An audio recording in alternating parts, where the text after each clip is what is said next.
Boldwood presents New Neighbours for Coronation Close, written by Lizzie Lane and read by Anne Dover. The moral right of the author has been asserted. This performance is owned by Boldwood. This book has to be dedicated to my mother, Gladys May Wills. When first married, she lived in a couple of gas-lit rooms in a shared house in Bedminster, but in the early 30s was allocated a council house in New Quay Road, Knowle West, Bristol. A proper house, with indoor plumbing, electric lights and a gas stove. It was like moving into heaven. They could plug their radio into a power point. No more dragging a heavy accumulator, battery, up to the local garage to get it charged up. There was even a telephone box at the end of the street. And they had gardens in which they could grow their own food. A number of people, including her, kept chickens and grew vegetables. Some neighbours kept goats, to which the council turned a blind eye. My mother-in-law, who grew up in the Dings, recalls a pig being brought through the house to be slaughtered out in the backyard. Growing and rearing your own food was not only a necessity, but profitable. The neighbours were all willing to purchase the most nutritious meat they'd see all year. They were tough times. My mother clothed her children from jumble sales, reusing adult garments and redesigning some old-fashioned items for herself, just like Thelma Dawkins. Introduction. In 1936, Great Britain was an empire, and the city of Bristol one of its bustling ports. Despite the harrowing ordeal of the Great War from 1914 to 1918, when 750,000 men had died, and despite hunger marches and poor housing, patriotism was a way of life. King George V and his wife Queen Mary, a former princess of the German province of Teck, presented themselves as a family and changed their name from Saxe-Coburg-Gotha to Windsor. The government was composed of a Tory elite led by Prime Minister Stanley Baldwin. One occurrence shook the very foundation of empire and privilege.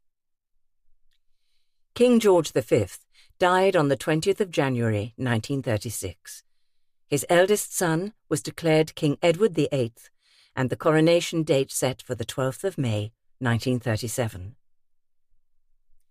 The new king was known as something of a playboy to those closest to him. They were also aware of his obsession with twice-married American socialite Wallis Simpson. Though international media printed the story, the British press were ordered to say nothing. The public were left ignorant. Political unrest had followed the Great War. In Germany, a new regime was marching. In Britain, too, there were marches for change from both left and right of the political spectrum. An appetite for change was in the air. An important sign of change for the working class was the building of council estates on the outskirts of the city.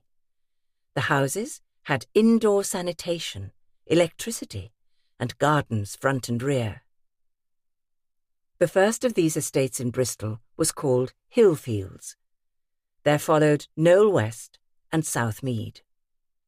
All these suburban estates were a far cry from the gaslit slums, where water was pumped from ancient culverts or hauled from even more ancient wells. Tenements, hundreds of years old, predominated in the centre of the city, their twisted floorboards creaking beneath the weight of too many people, rooms divided up to accommodate the poorest of the poor. The living space was often shared with rats, mice, cockroaches and fleas. As the old buildings were demolished, the occupants were moved out to houses with gardens and modern facilities. Their world seemed to be changing, but some things had not. Set on one of those new estates was a quiet little cul-de-sac called Truro Close, which, as a mark of respect for the new king, Edward VIII, was renamed Coronation Close. The act of homage turned out to be a little premature. King Edward was never crowned, but chose to abdicate so he could marry the woman he loved. The name Coronation Close survived, and a close-knit community evolved from the debris of the one that had existed in the city centre in an improved environment that inspired hope for the future. Chapter 1. The Pit, Bristol, January 1936. That morning of the 20th of January 1936 seemed very much like any other morning for Jenny Crawford, who lived with her husband Roy and daughters Tilly and Gloria on the top floor of a ramshackle tenement in Blue Bowl Alley, in a place called the Pit. She felt tired. She always felt tired, and knew she looked it. Not that she took time to study herself in the handsome mirror that hung above the fireplace, the only thing of beauty and value her parents had left her. She knew without looking that her features still held the attractiveness inherited from her mother, the dark grey eyes, the glossy dark hair and creamy complexion. Mary Webster's good looks had attracted a man of means, a tradesman who had called regularly on the elegant house in Clifton where she'd been employed as a lady's maid. Once married, she'd moved into her husband's house in Montpellier. All had been well until the Great War, from which he'd returned a broken man. Perhaps if things had been different, Jenny wouldn't have married Roy Crawford, who had also joined up and came to work for her father, Henry. Not that it did much good. Her father lost interest in the business just as Roy became interested in her. The war was to blame for him losing his mind and the business failing. Falling in love and marrying Roy Crawford had been a form of escape. He'd promised her the world, but instead a life of genteel shabbiness had changed into outright poverty. Montpellier, where she'd lived with her parents, was a palace compared to Blue Bowl Alley in the Pit, the place where Roy had been born and sworn to end his days. They inhabited a living room and 2 bedrooms on the top floor of the house. The main kitchen was on the ground floor, where a fearsome Victorian cooking range heated the water for baths, and its oven provided the means to cook meals. A zinc bath, intended for the use of all the residents, occupied the smallest room on the ground floor, where moss grew between the flagstones and mice scuttled across the floor. The ground floor was taken up by a lean-to with a deep sink and a copper, a round, deep tub with a small fireplace beneath it. This was where everyone in the block was expected to do their laundry. Once washed, it was hung out on one of the profusions of washing lines that crisscrossed the yard, larger editions of the cat's cradles that her girls made from wool or string. Rivers of condensation ran down the windows when the laundry was boiling away in the copper and hand-washing done at the sink. In wet weather, the steam rose and condensed on the glass roof, adding to the humid atmosphere and leaving dirty puddles between the flagstones. It wasn't much better even when it wasn't raining. Black mould spattered the windows, and green moss hung in ribbons from the cracked tiles of the sloping roof. The other 2 rooms on the ground floor were in a bad way and barely usable and certainly not livable. One was used as a coal cellar. The other was left to the fungus growing out of the walls. The living room of their flat was gas-lit and had a very small fireplace, the coal for which had to be manhandled from the coal hole out in the backyard and up 6 flights of stairs to the top floor. The water pump was also out in the yard, and buckets were needed to fill the floury bowl in which they washed or to fill the kettle that sat permanently on the hob. It seemed to Jenny that all she ever did was fill buckets and carry them up the stairs.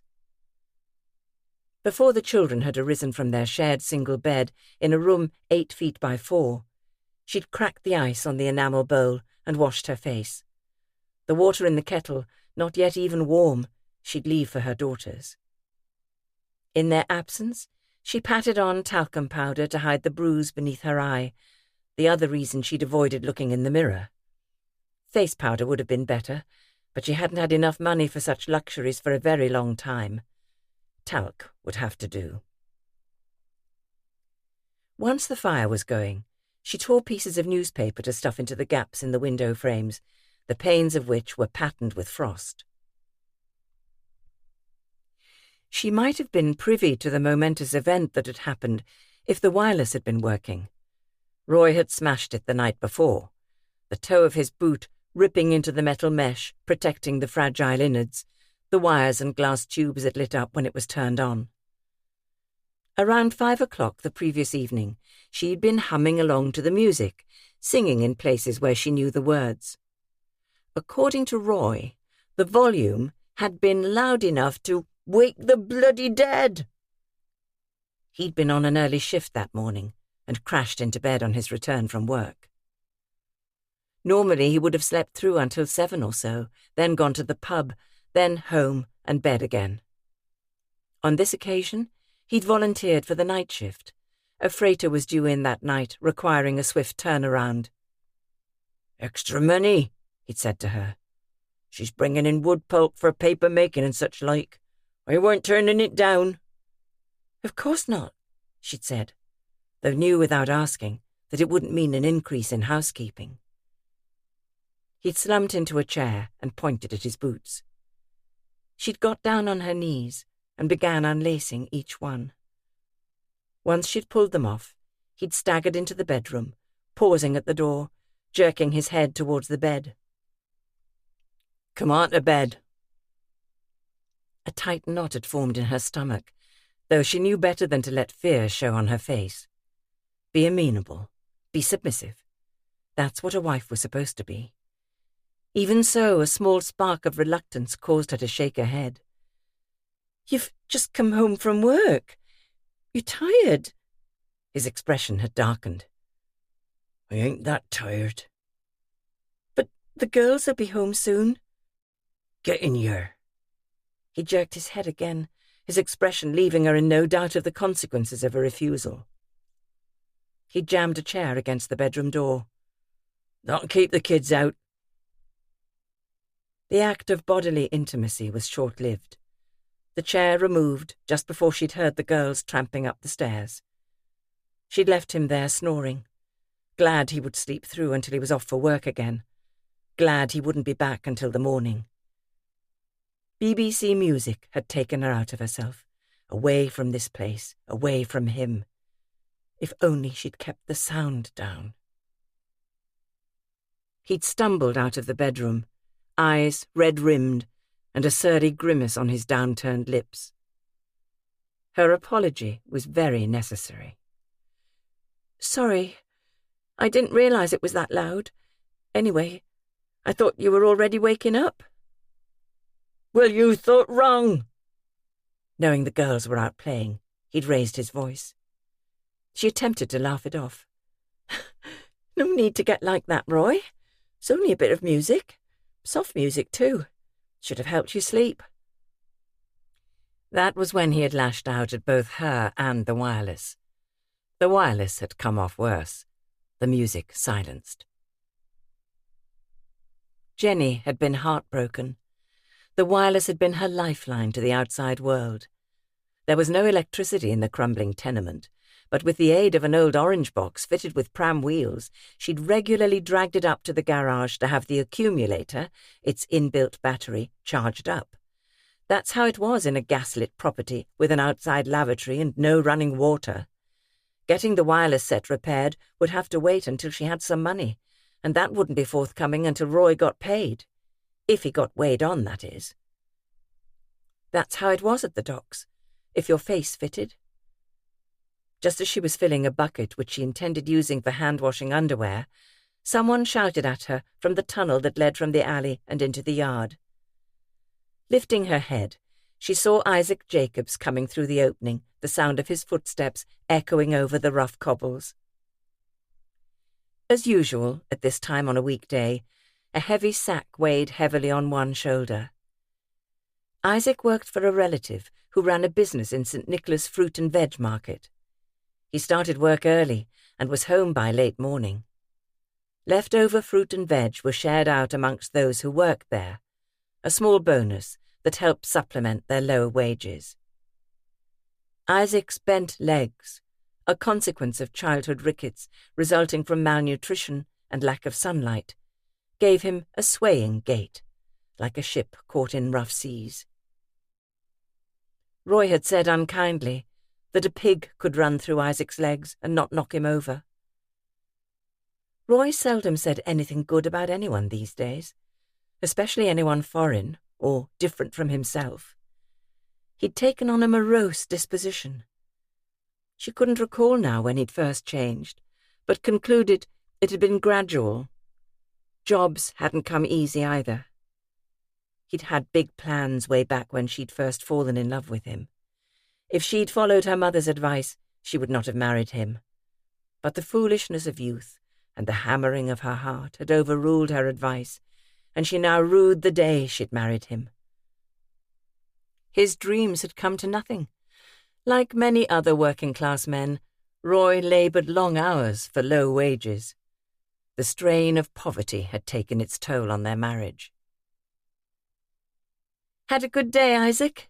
Jenny asked, already wiping her hands on her apron, readying herself to receive a few bits and pieces from his sack. No matter what Roy said, Isaac was a generous man. "It's not been a good day today, Jenny. Not good at all. The news took us all by surprise. Yes, indeed." He shook his head disconsolately as he placed the sack on the ground between his bowed legs. Jenny feared he was going to say that he only had mouldy cabbages today, bits and pieces squashed beneath the wheels of a costermonger's barrow. He took a deep breath and stood with his fists clamped to his waist, his chest thrust forward like that of a pigeon. "You could have knocked me down with a feather. I was shocked from my heels to my head, I was." He kept on shaking his head and muttering whilst dipping into the sack. "Here," he said. He passed her a swede, a turnip, 2 onions, and a bunch of carrots. "Those carrot tops should stew up well. Nice and green they are." He went on making comment, shaking his head all the while. "Shocked to me boots. I wasn't expecting it. Didn't even know he was ill." Jenny was too busy imagining the simmering stew she would make to take in what he was saying. The mutton bones she had left from the Sunday roast would add a bit of flavour, though little meat. It was a challenge to make a joint of meat last 5 days, but she did her utmost to stretch the housekeeping Roy gave her. Sometimes the cheap joint, mutton, brisket or breast of lamb, only lasted 3 days. A shoulder of mutton went the furthest, and having come from an old sheep, needed a good stewing. Still, she thought, even though there was little flesh left on the bones, it should be tasty enough once the vegetables were added. She hoped that Roy would think so, and shuddered at what he might say. "Working man needs better than this." It was often on the tip of her tongue to say that the little housekeeping he gave her didn't run to much better. "Mr. Jacobs, I can't thank you enough. Let me give you something. You deserve payment." She had about 3 shillings in coppers in her purse. Some needed to be kept back for the gas meter, but she could just about manage a few pennies. 4 should do it. "Here," she said, the pennies in her hand. He responded the way he usually did, flapping his hands in front of her. "No, no, no. I do not take payment from friends and neighbours. Anyway, as I told you before, I get it free. It's what's left at the end of the day, and I'm not out to make a profit, as some believe of my people. It was free to me, so it's free to you." Isaac was more generous than a lot of others she knew. His heart was big. Giving her free produce had long been his habit, from the time he'd caught her sitting on the stairs, tossing a penny from one hand to the other. On that particular day, she'd been working out whether to go and buy some scrag end for supper, begging the butcher if he had anything going cheap. Mid-morning was not a likely time for that. Selling off cheap happened at the end of the day. But there'd be hell to play if Roy came home at the end of the day and she was not there.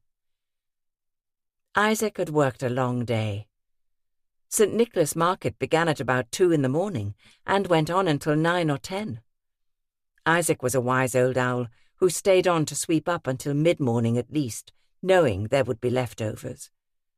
There was always some produce not likely to last another day, and the leavings were shared amongst the men who worked there.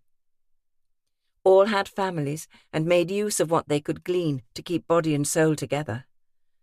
Some of whatever was in the sack went to him and Ruth, his wife. He also shared some with other neighbours in the same yard, and he always found something for her. To that end, he was her lifeline. Wisps of grey hair floating on the morning chill, Isaac dug into the sack again and pulled out a small bunch of bananas. "For your girls." She smiled at him. "That's very kind of you." The corners of his eyes turned downwards, and their colour turned dark and still like glass.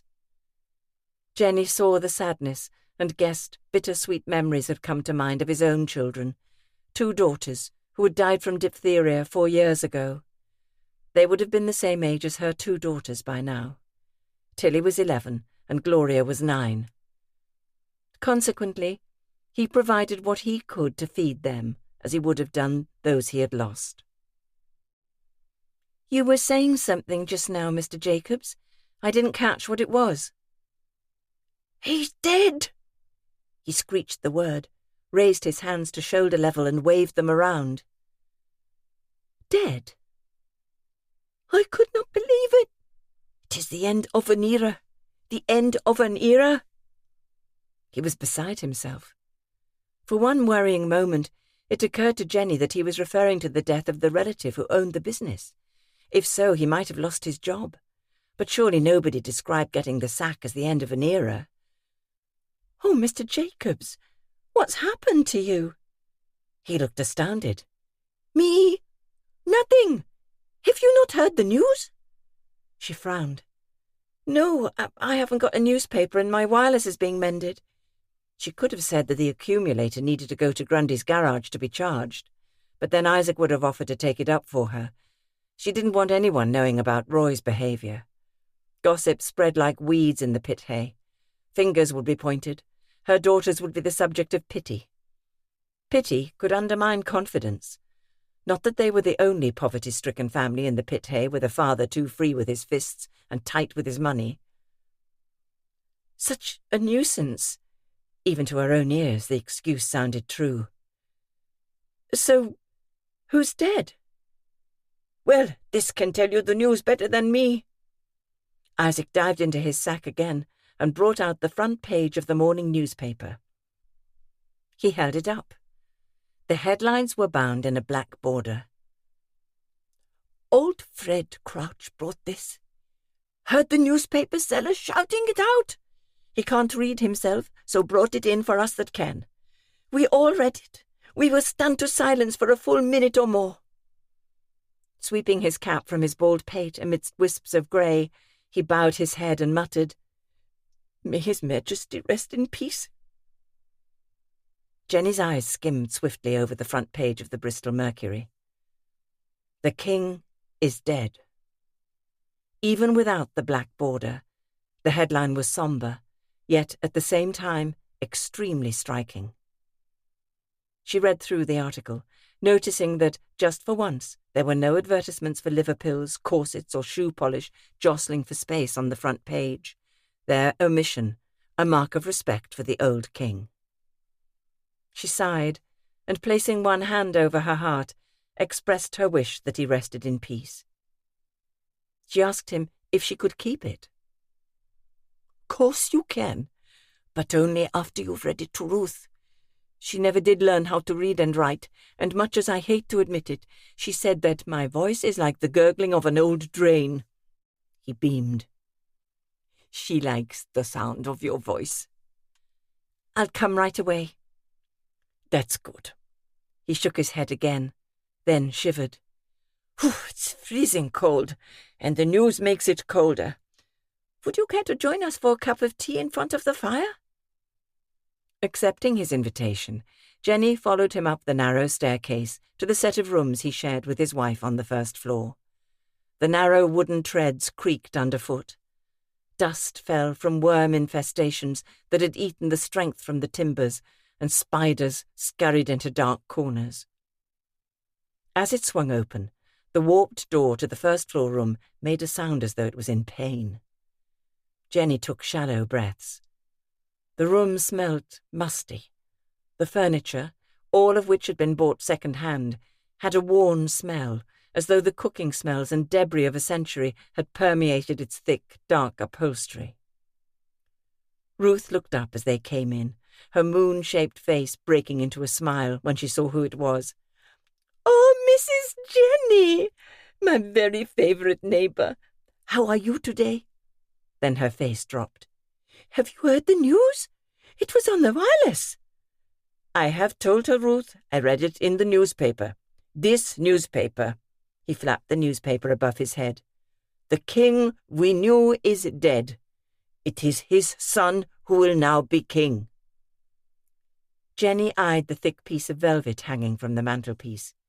Pictures made from cloth hung on the walls. Most composed biblical subjects. Daniel in the lion's den, Samson wielding the jawbone of an ass, Moses found in the bulrushes. Ruth had explained to her that they'd once belonged to her mother. The room wasn't as clean as it could be, but Ruth's health being bad, she did what she could. Not that there was any way of totally obliterating the smell of 500 years of decay. Every so often, a whiff of drains was also detectable. Even in her rooms at the top of the house, the obnoxious stench of decay often drifted up from the backyard and drains that were almost as old as the house. "Mrs. Jenny, please sit down," said Ruth, gesturing at the nearest chair. Jenny thanked her. Ruth's lower body was wide enough to fill the chair she was sitting on. The sleeves of her dress were tight on her arms. Her clothes were clean, though old-fashioned. Her black dress was complemented by a cottage loaf of black hair streaked with bands of white. It was rarely she moved from that chair, preferring instead to wait until Isaac came home to do what was necessary. "Please make the tea, Isaac, while Jenny reads me the newspaper. I know I heard it on the wireless, but I'd like to hear it again. But get that cat off the chair first." She flung her hand in the direction of a green velvet armchair with ornate legs and feet that resembled claws. Jenny knew from other visits that the chair's stuffing was springing out from beneath the seat. "That's it, and brush off those hairs. We don't want Mrs. Jenny getting hairs on that nice skirt of hers, do we?" Isaac flicked at the seat of the green velvet chair with both hands. As she sat down, Jenny's attention was snatched by a cockroach climbing up the wall, and she wasn't the only one watching it. Ears twitching, amber eyes bright with interest, the cat also sat watching the quick-moving creature's attempt to dive behind a loose piece of plaster. Swallowing her revulsion, Jenny dragged her gaze away, cleared her throat, and began to read the headlines, then the flowing words of a paper that represented the views of most people. A king had passed into history. The king would have a state funeral, and in time, the new king would be crowned. Just as she finished, Isaac brought in tea the colour of mud. In direct contrast to the strength of the tea, the cups were of delicate porcelain and decorated with pink roses. "Milk?" Isaac held a tin of condensed milk above her cup. She shook her head. "I'll have it black." "Isaac, let us have a drop of rum in our tea. Let's drink a toast to the king, both him who has passed and him who inherits the crown." A teaspoonful of rum was added to each cup. A slight movement drew Jenny's attention back to the wall. The cockroach had fallen to the floor. The cat ate it. Neither Isaac nor Ruth noticed. With poised delicacy, Isaac raised his porcelain cup. "God bless King George V. May he rest in peace." "And God bless the new king," Ruth added, her little finger raised in a ladylike manner at odds with her thick, square hands. "To King Edward VIII," said Jenny. Isaac finished the toast. "To King Edward VIII. May God bless him with a long and peaceful reign. Their voices raised in unison. Amen. Chapter 2. February 1936. Jenny looked up from stirring a saucepan of porridge over the fire when Tilly came running into the room, screaming, Ma! Ma! Oh, my God! Taking the saucepan from off the glowing coals so it wouldn't burn, Jenny Crawford threw up her hands in horror. Her eldest daughter, barely 11 years old, was covered in blisters, gradually turning into crusted scabs. Tilly was covered in them. She gathered her close, her head resting on that of her child. My poor little girl! Wrapped in her mother's fond embrace was not enough to ease the child's discomfort. Tilly continued to scratch her arms, torso and legs. The bed bugs had had a feast, and all because she'd only had enough money to buy a bed from Sam Fowler. A new bed had been out of the question. Nobody she knew could afford a new bed. Second-hand was all she could afford, and now she was reaping the consequences. Gloria stood defiantly in the doorway, not scratching. Jenny inspected her arm. You've been bitten too. It was only to be expected, as both daughters shared the same bed. But I ain't a crybaby. Jenny kissed her dear daughter on the top of her head. Eat your porridge and go outside with your sister and play. Tilly didn't need telling twice, even foregoing her breakfast, preferring to get away from the infestation as quickly as possible. With grim-faced determination, her husband Roy pounded the colony of bedbugs with a carpet beater. Not that it made much of a difference. The second-hand mattress continued to erupt with the nasty creatures, little black spots scurrying across the striped flocking, hiding beneath the fluffy fixings in indents. Roy took a break from his fervent beating, a disgusted look on his face. He swiped at the slick of sweat trickling from his forehead into his eyebrows. Jenny swallowed at the accusing look he gave her. You stupid cow. Didn't you check if it was crummy before you handed over the money? It was cheap and didn't have any stains. What she really wanted to say was that she hadn't had enough money for anything better, but that would only have caused a row. The wireless had yet to be repaired, if it were possible. There was no knowing with his quick temper what he might break next. No stains, just a load of scurvy bugs, he snarled, his top lip curling like a bulldog. I didn't know it had bugs. I didn't know it had bugs. He was making fun of her, repeating what she'd said, but in a wheedling voice she did not recognize as belonging to her.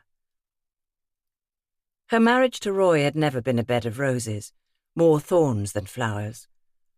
Moments when things had gone well had been truncated too often by periods when things had gone wrong.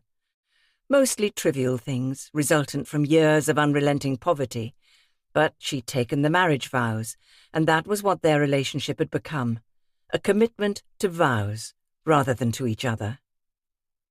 She attempted to put on a brave face, even a smile. Our girls needed a new bed. The old one had woodworm. You know it did. It fell to pieces. Roy had chopped up the old bed into kindling. It had burned well. Tilly and Gloria had slept on just the mattress for a while until the mice had burrowed into a hole and set up home. There'd been no choice but to buy a new one. Roy had been in a good mood when she'd told him. He'd dipped into his pocket and given her a few extra shillings that week, though it hadn't been enough for a decent bed from a reputable second-hand shop. She'd made up the shortfall by cutting down on meals. Not that she had much scope for that. Ultimately it meant Roy and the girls ate a cooked meal whilst she made do with bread and dripping. Arms made brawny by physical labour, Roy made quick work of rolling up the mattress and tying it up with string. He patted the box of matches in his pocket and heaved the mattress onto one shoulder. A bloke works all day and then comes home to this, he growled, surly in voice and manner. The bugs had made him bad-tempered. She accompanied him out onto the bare boards of the landing. The boards were warped with age and creaked beneath every footstep. A mouse scuttled into a gap in the skirting. She was used to mice, used to all the vermin that lived in these crumbling ruins. "Keep your eyes peeled," he shouted over his shoulder. "I am doing." She followed him from their top-floor rooms, keeping her eyes on the mattress, ready with her heel to crush any bugs that might fall off before they could scuttle for safety. Overhead, the bumpy ceiling, crazed with cracks and punctured with holes, hung low. There were times on the twisting stairs when it was necessary for Roy, almost 6 feet tall, to duck beneath lowering plaster. In some places, the sharp ends of dried-out laths hung dangerously from bare patches where the plaster was missing. Hitting them would result in more plaster falling or injury from the jagged ends. At the bottom, he took a turn out of the lean-to that served as a laundry room. Boots clumped over the flagstone floor before the toe of one boot kicked open the back door. Other mean buildings of great age, almost identical to the one they lived in, loomed over a bare backyard where nothing grew except the gloom of a winter's day. Only the very slimmest shaft of sunlight managed to break through the odd gap between the brooding buildings. All the tenements in the pit hay were divided into rooms on each floor, some into 3 and occupied by as many as 6 people. 3 buildings and far too many households shared an outside water pump and 3 privies crammed against the end wall.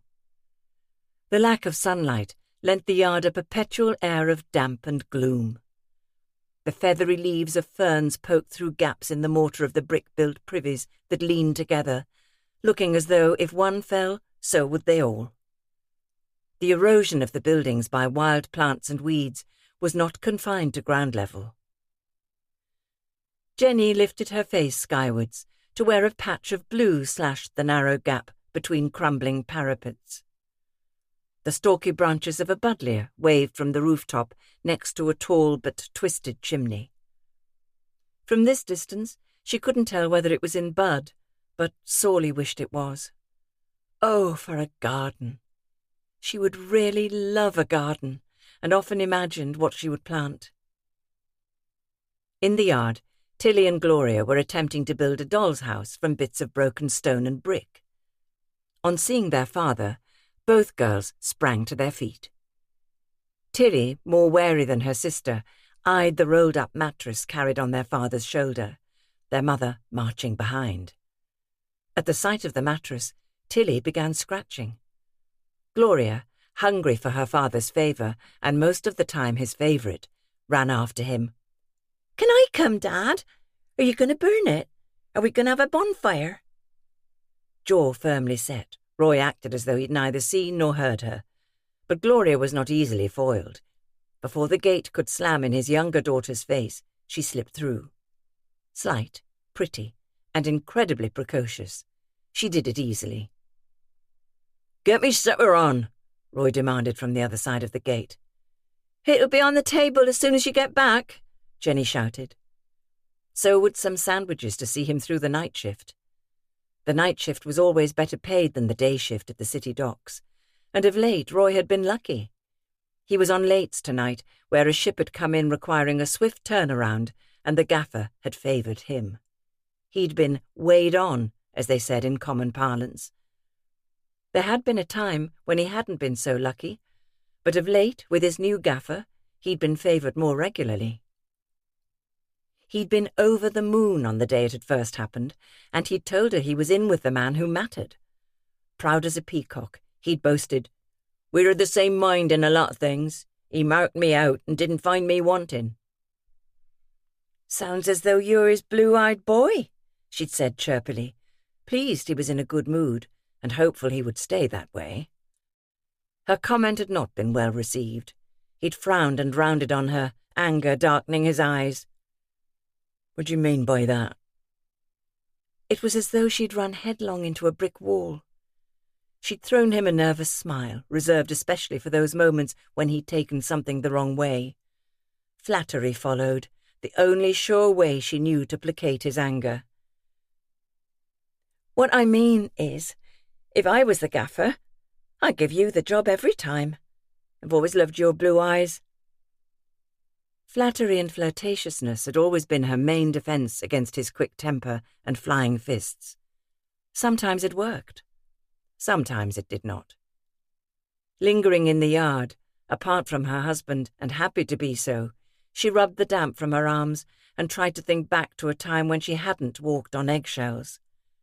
Very early on, it seemed, but the exact moment when he'd ceased to be her Prince Charming was difficult to pin down. In fairy tales, the prince marrying the princess was followed by the words, "Happy ever after." Only in fairy tales, she thought, as she made her way back into the house.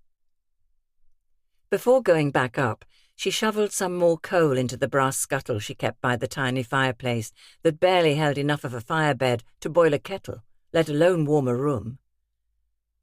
As she climbed the 6 flights of stairs to their rooms, she consoled herself with the fact that him getting work more regularly meant there'd be a bit of extra money. Hopefully, he would hand some of it over. It would help, though it would still be shoulder of lamb for Sunday roast, not a rib of beef. Oh, for such a wonderful item. The girls were getting bigger, growing out of their clothes. For their sake, she would ask him for a bit more. All she had to do was pluck up the courage. The girls' room was small, so it was still a case of sharing a bed. What wouldn't she give for them to have a separate bed each? But circumstances wouldn't allow, not for now anyway. Once the fire was made up with fresh coal, she ventured back downstairs again with the water bucket, where she found Tilly waiting for her. Looking a bit lost without her sister to play with, Tilly offered to pump the handle. "Thanks, sweetheart," said Jenny. "Give it a bit of time and we'll have a cup of tea." "And a biscuit." "That all depends on if the lid's been put down tight. If not, then we have some very fat mice scurrying in the skirting boards." "I put it back on tight," said Tilly. "Then we might have a biscuit with our tea." Still scratching her arms, legs, and around her neck, Tilly followed her mother into the house as far as the laundry room. Jenny picked up a bucket and headed for the pump in the backyard. Tilly scratched all the way, her bottom lip quivering. "I ain't sleeping in that bed again, Ma. I ain't." Her bottom lip was thrust out further than her upper lip. She looked close to tears. Blood speckled her sleeve where she'd been scratching, and continued to scratch. "You won't have to, sweetheart," said Jenny, aggrieved by her daughter's suffering. All the hugs in the world wouldn't ease the intense itch. Jenny felt hapless and weighed down with guilt. She should have checked if the bed was infested, but her means were slender. She'd had shillings to pay for it, not pounds.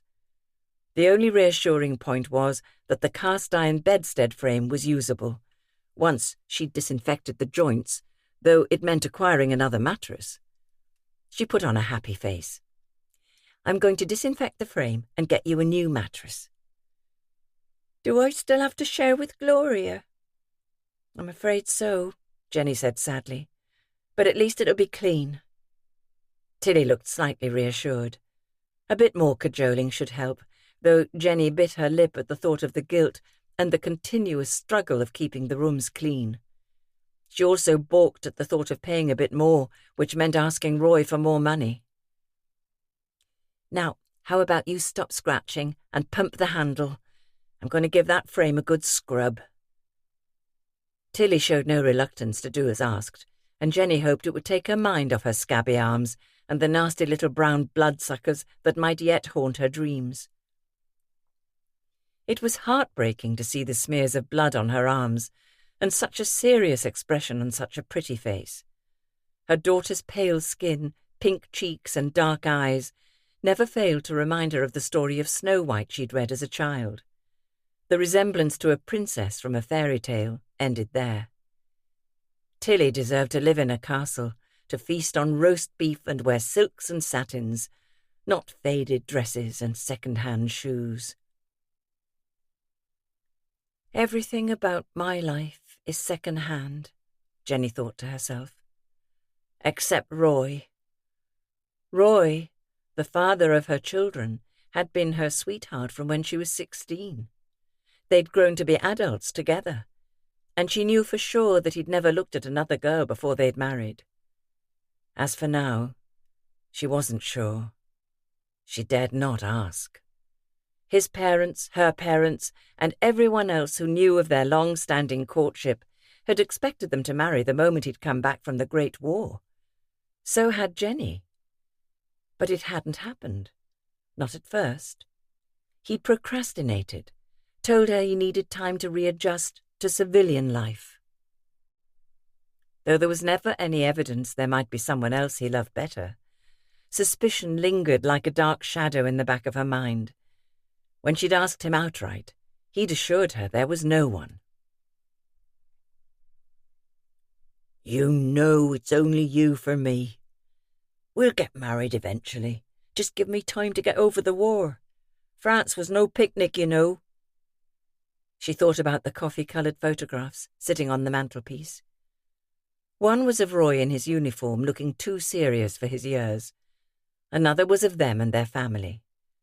A third of him and his best mate back in the army.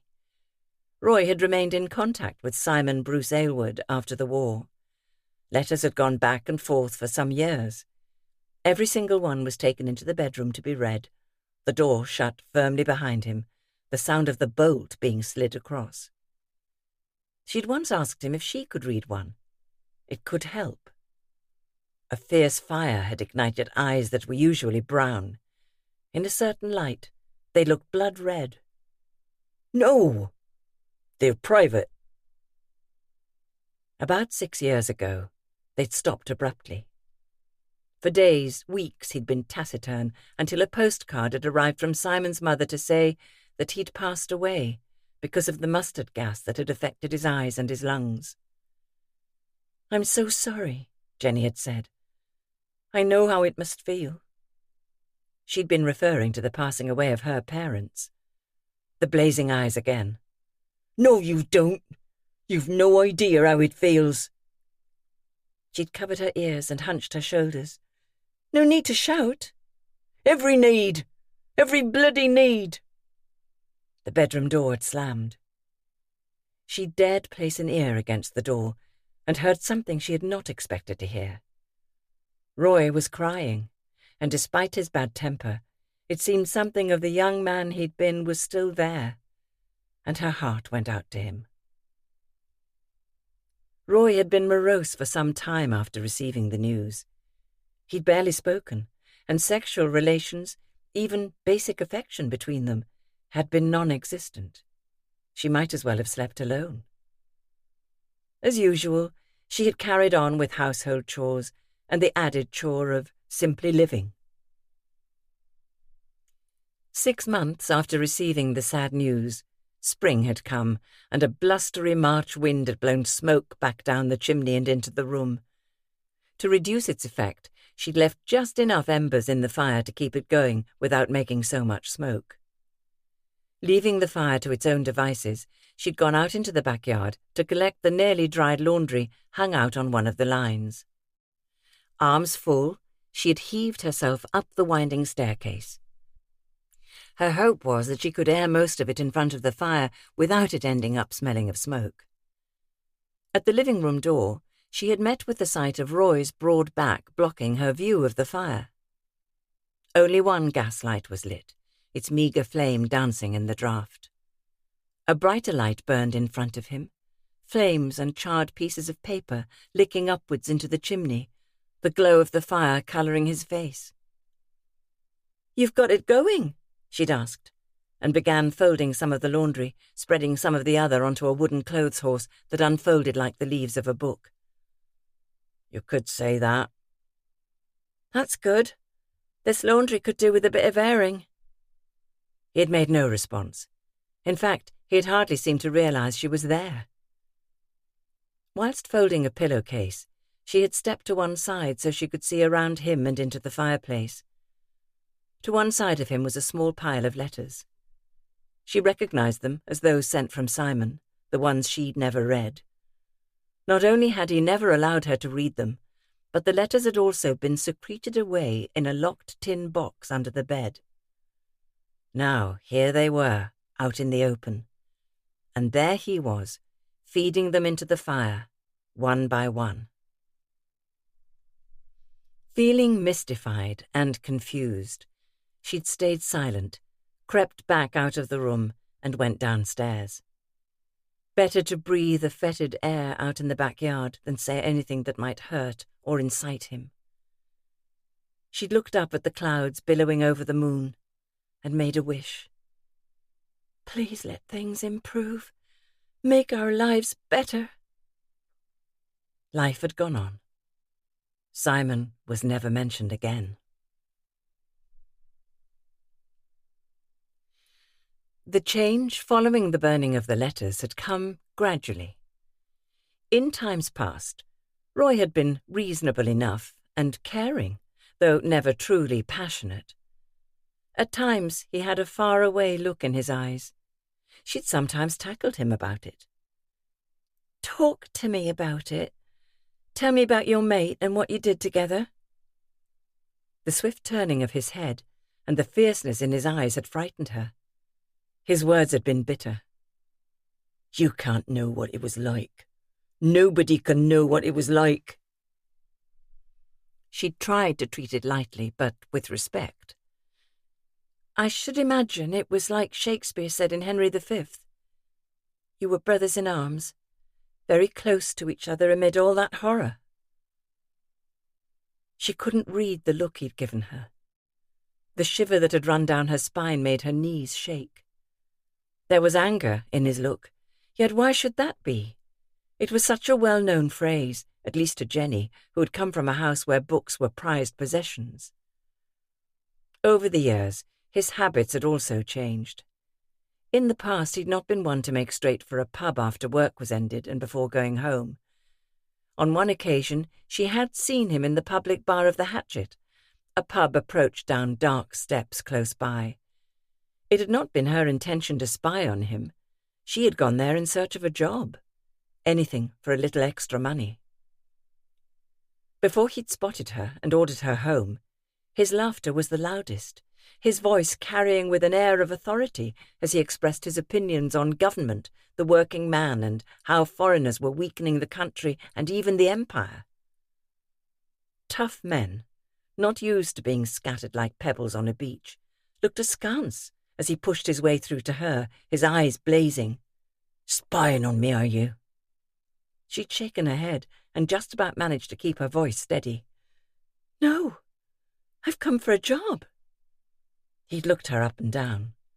The pretty little knitted hat, the matching handbag, the collars of her white blouse, taking the eye away from the faded neatness of her navy blue jacket and skirt. She'd winced when he'd grabbed her elbow and guided her towards the pub door. Roy, you're hurting me. A wife of mine is going to be a barmaid. It's a cleaning job. Protesting did no good. He had bundled her through the double doors of the pub, slamming her against the brass handles and pushing her out into the street. You don't need a job. Outside in the amber evening, he'd held her shoulders in a vice-like grip and turned her to face him. Her legs had shaken. She'd smelt the beer on his breath, the sweat he'd worked up from a day unloading a ship with nothing except a metal hook and brute strength. A vicious slap had sent her head to one side. I won't have you making a fool of me. Hi! Another slap had sent her head in the other direction. I ain't having nobody say that I can't keep a roof over my family's head. Got that? It would have been wise to nod and say that she agreed, but she hadn't. All she did was hang her head forlornly, her cupped hands cool on her hot cheeks. Her friend Polly had suggested she got a job, a daytime job, not behind the bar. That's why she was here. She tried to make him understand.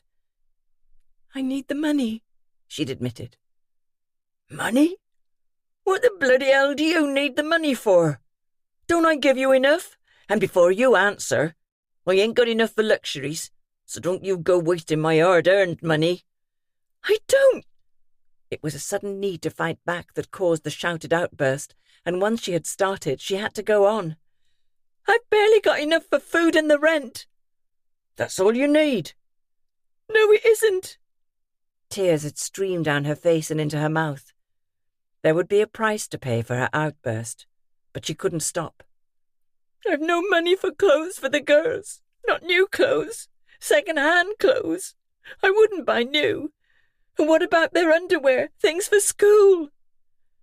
Drawing on inner strength, swelling like a fountain within her, she had freed her arms and brought them down on his, thus breaking his hold. "We live in a pigsty of a house, but that does not mean we have to live like pigs. I've still got some pride, Roy. I made a marriage vow and I'm sticking to those vows. I've made my bed and have no choice but to lie on it. But I want better for my girls, Roy. I want them well fed and well clothed.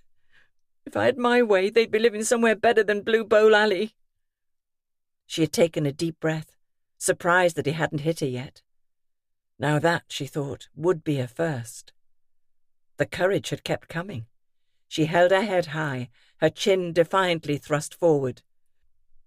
"Now, if you want to hit me again, go ahead. I'm used to it." "Everything all right here?" The accent was not local. There were 3 men, one of them standing slightly forward of the other 2. At first, they were dark figures against the illuminated lead-paned windows of the pub. When the pub door had opened, a shaft of light fell on their faces and on her own. Roy was his usual surly and aggressive self. "It's a private matter, chum. Shove off." The man who'd spoken had made no move. "I'm fine. He's my husband." She'd licked her lip and tasted blood. The man had hesitated. During the phase of light thrown on the group, his gaze had met hers. It might have been her imagination, but she'd sensed a second of surprise. Most people, on surmising that being the case, wouldn't interfere. The stranger's expression had made her think that them being husband and wife didn't cut much ice with him. "As long as you're all right." She'd heard the concern in his voice, though the stranger had kept his eyes trained on Roy, almost as if daring him to lash out at him or her. When nothing happened, all 3 had doffed their hats and walked off, the one who had spoken glancing back over his shoulder. It wasn't long after that meeting outside the Hatchet that Roy gave her 2 shillings extra in her housekeeping. There was a catch. She was to accept that a woman's place was in the home. "You don't go out unless you must. Stick to the local shops. Don't mix with anyone." At first she hadn't fully understood what he'd meant. Not mixing. At pubs like the Hatchet, was that what he'd meant? "This helps," she'd said, referring to the extra money. "I won't be going for a job." "I want you home. Yer and my tea on the table. It ain't just about a job. No gallivanting about with nosy neighbours. You got that? They're sluts. Just sluts, the bloody lot of them."